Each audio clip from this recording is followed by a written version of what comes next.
Hello and good morning.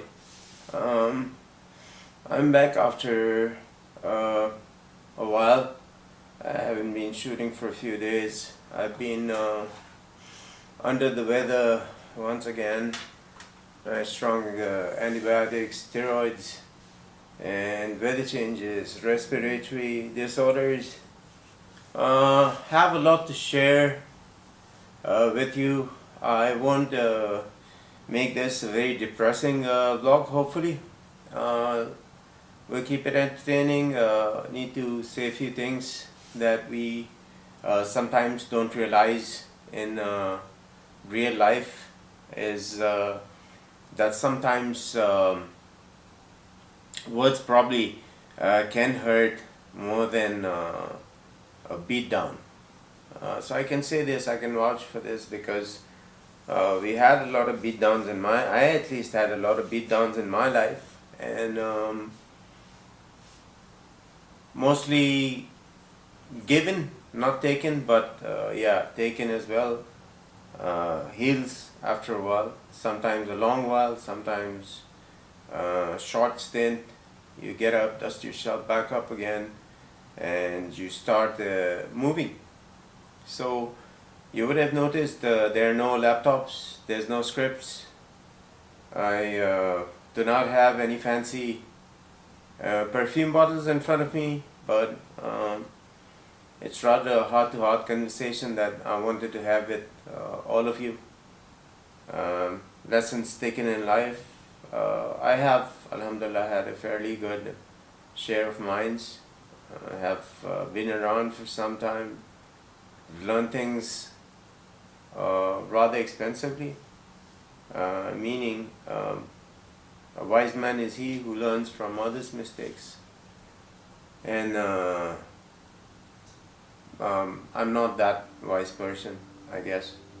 I never was. I probably never will be. Still haven't fully understood how to.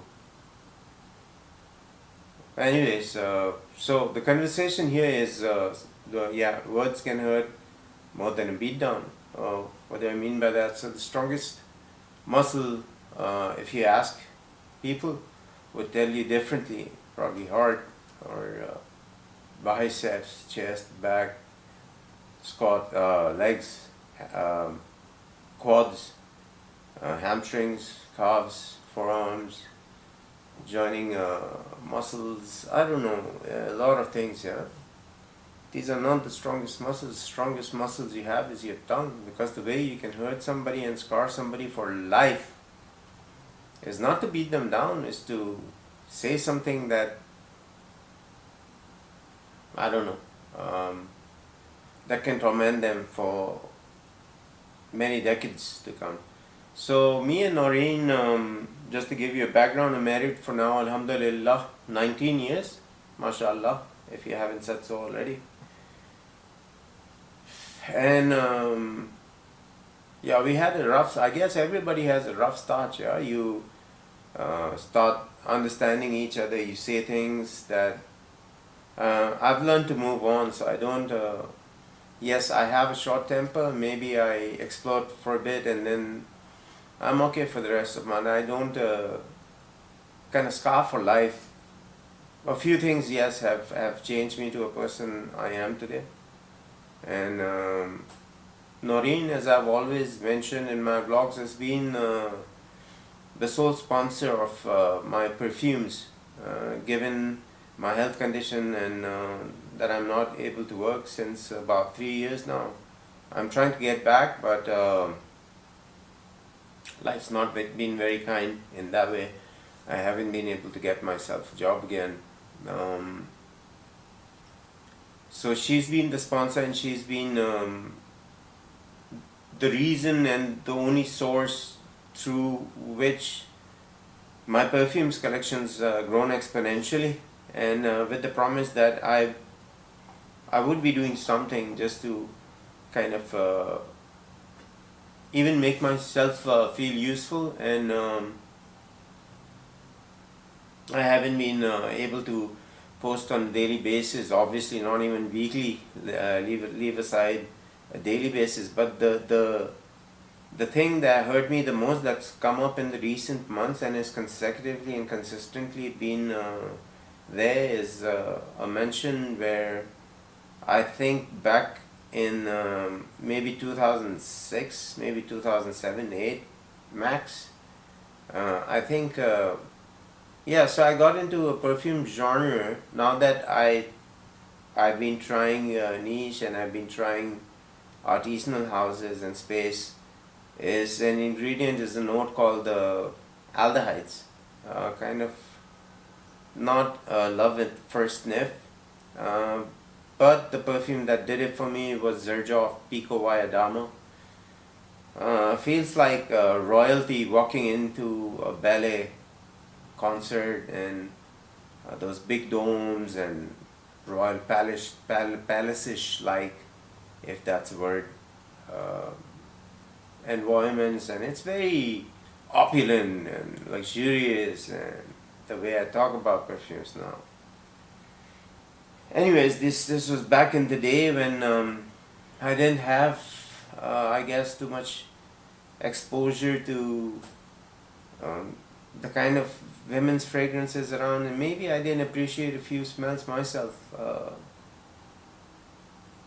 It's all choice. It's all. So I guess Noreen was wearing Chanel number 5, and I taunted her probably in front of my family.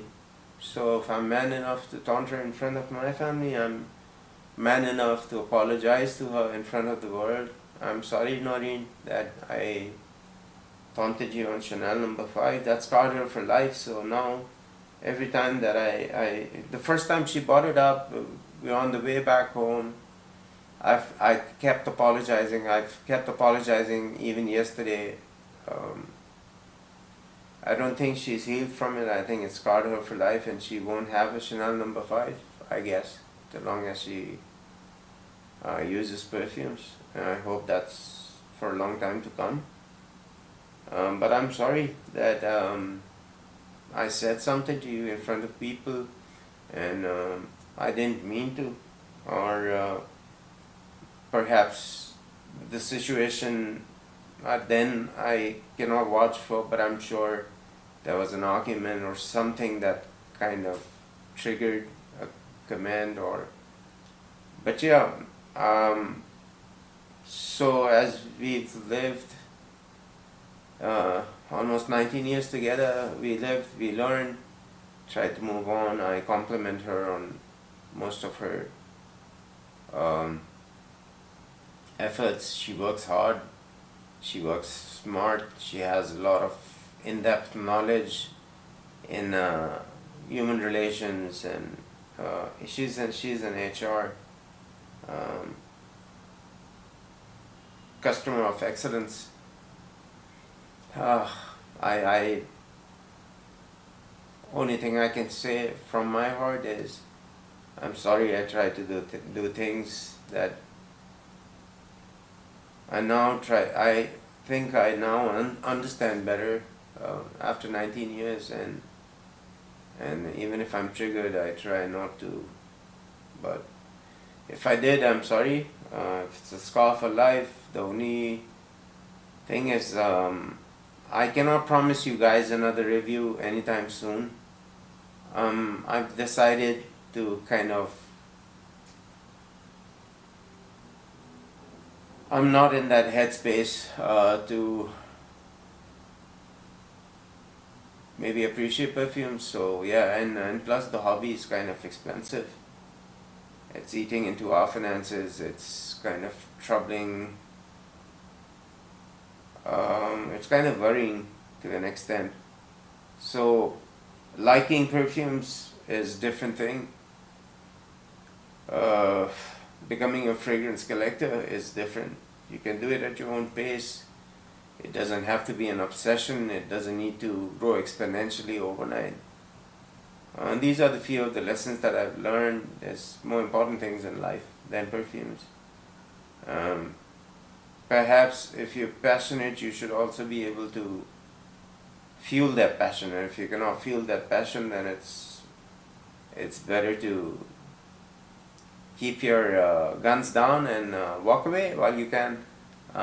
Me, kind of probably, I'm hoping it's my last video and I won't go back on kind of a shopping spree or try to take advantage of the leverage that I've got buying perfumes and doing these silly reviews, and sometimes everything's just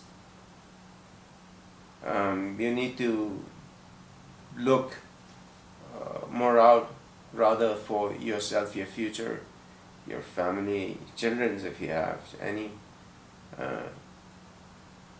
The perfumes have been there for the longest time ever without me. Perfumes will always be there without me, and so will the world.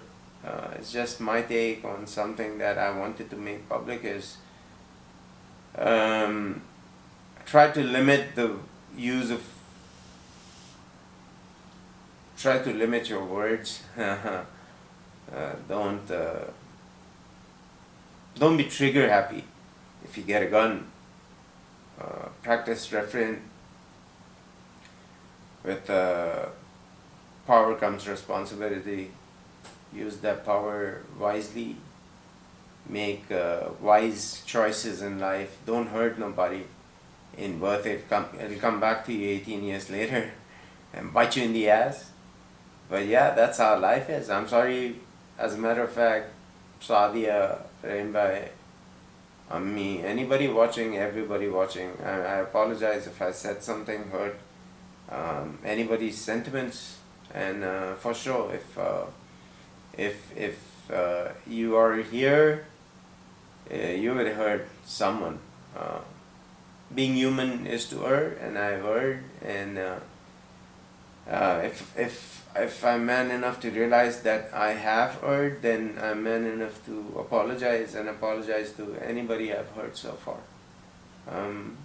I don't know if I'll be doing a vlog anytime soon. Maybe a pack up for me, shoot's over, fun's over, and I need to dust myself, get back up again, and probably see other opportunities that might click. This just didn't do it for me, probably. I appreciate your time, as always. It's okay if nobody wants to subscribe or wants to cancel their subscriptions, because I cannot promise a continuous stream of content. However, if you do like the content that I've shared so far, please do like, share and subscribe the videos that I've tried to review fragrances in. And if you can keep the subscriptions going, perhaps one day I shall return and I shall review more perfumes, inshallah. Adios, take care amigos. Till then, till the next time, your host Karamullah Kadwani signing out.